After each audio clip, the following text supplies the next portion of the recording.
ជំរាបសួរបងប្អូនទាំងអស់គ្នាបន្លែដែលអ្នកគ្រូពេទ្យហាមមិនឲ្យអ្នកជំងឺដែលមានអាការៈលើសជាតិអាស៊ីតនោះទទួលទានមានដូចជាគឺត្រួយកន្ធុំថេតអញ្ចឹងហេតុអ្វីបានអ្នកគ្រូពេទ្យហាមពេលដែលខ្ញុំចូលទៅអានព័ត៌មានទៅគឺនៅក្នុងបន្លែត្រួយកន្ធុំថេតហ្នឹងគឺមានជាតិព្យូរីន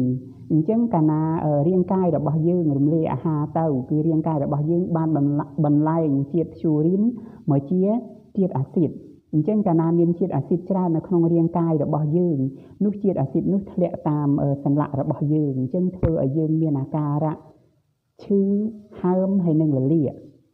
អញ្ចឹងបានជាអ្នកគ្រូពេទ្យហាមមិនឲ្យអ្នកជំងឺដែលមានអាការៈលើសជាតិអាស៊ីតនោះទទួលទានហើយពេលដែលខ្ញុំចូលទៅអានព័ត៌មានទៅក្រៅពីត្រួយកន្ធុំថេតនោះក៏មានបន្លែផ្សេងទៀតដូចជាត្រួយស្ដៅហើយនិងត្រួយស្ដៅត្រួយ